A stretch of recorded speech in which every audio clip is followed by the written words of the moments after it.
Today we're diving into something that is absolutely critical for any Social Security disability claim.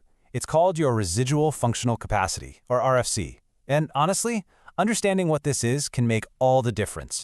That's right. If you're in the middle of the disability process, you have to know that every single thing, every doctor's note, every symptom you report, it all gets funneled into this one single assessment. So, let's unpack what it is and why it's such a big deal. All right, let's get right into it. First things first, what in the world is a residual functional capacity? Well, you can think of it as the absolute foundation of your entire claim in the eyes of the Social Security Administration, or the SSA. Now, pay close attention to the wording here because it's so important. The RFC is an assessment of the most you can still do. It's not about what you can manage on a really good day or for a couple of hours. No, it's about what the SSA decides you can handle day in and day out on a full-time basis. 8 hours a day, 5 days a week. That's the yardstick they use. So the SSA doesn't just look at one part of your health. To get the full picture of what you're capable of, they split their assessment into two main categories. Let's take a look at how they break it all down. So on one side, you've got your physical RFC. This is pretty much what it sounds like, what your body can physically do. But on the other side, and this is just as important, you have the mental RFC. This looks at your ability to handle the thinking, the stress, and the social parts of a job. Both are looked at very, very closely. And when we dig into the physical side, you can see just how specific they get. They're looking at four main things. Exertional is about pure strength. Can you lift? Can you carry things? Postural is about how you move your body, bending, kneeling, crouching. Manipulative is all about your hands. Can you type or handle small tools? And finally, environmental looks at what you can tolerate, things like dust, loud noises, or extreme cold. And the mental RFC is every bit as detailed. It's not just about a diagnosis on paper. They want to know, in a practical sense, can you actually understand and remember how to do a task? Can you stay focused long enough to finish it? How do you get along with a boss or your coworkers? And what happens when the routine changes? Can you adapt? These are all very real, work-related questions. So after the SSA gathers all this information about your physical abilities, they need a way to organize it, right? Well, they have a system for that. They classify every job out there into one of 5 levels, based on how physically demanding it is. And this table shows you exactly how that works. Just look at the first level, sedentary. That's the easiest type of work physically. It means you're lifting no more than 10 pounds, and you're probably on your feet for at most 2 hours out of an 8-hour day. Now compare that to light work, where you're suddenly expected to be on your feet for around 6 hours. The SSA's goal is to figure out exactly which one of these boxes you fit into. Now, this is maybe the single most important takeaway.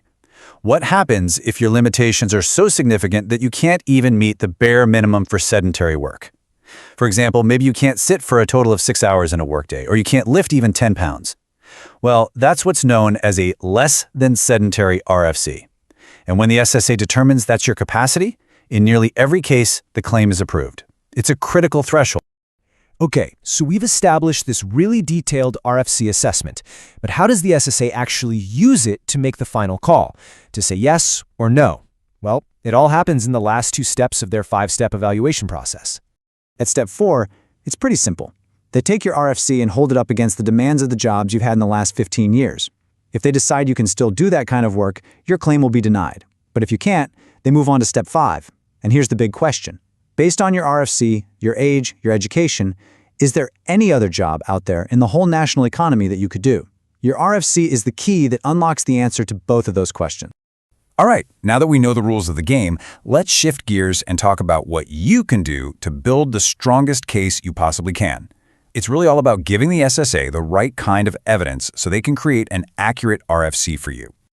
This is a rule you absolutely need to know. It's called a function-by-function assessment. It means the SSA can't just ignore what you tell them. If you say you have a specific limitation, like you can't use your hands for fine, detailed work, they are required by their own rules to address that specific function in their report. If they don't, their assessment is incomplete and can be challenged. And this is where your own doctor can become your most powerful ally.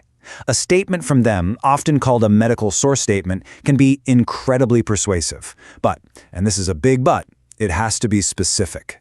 Vague statements don't help. It needs to have concrete details, like the ones you see here. How many pounds exactly?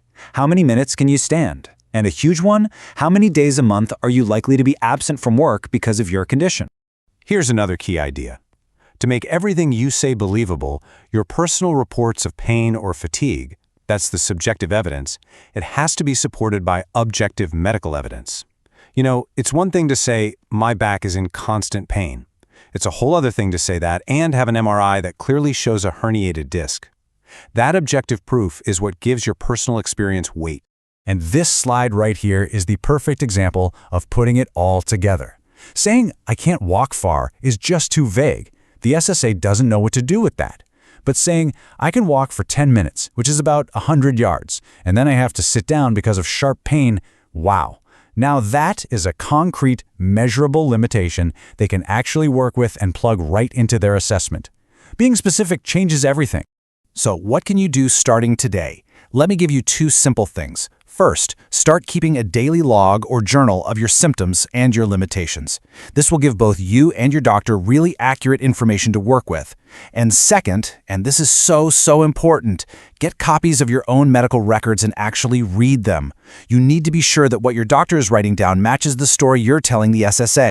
Because in the end, it all boils down to this one question. The RFC they create for you is only going to be as accurate as the evidence they have. So your job, really, is to make sure that evidence paints a complete, honest, and specific picture of not just what you can do, but just as importantly, what you can't. Thanks for joining us.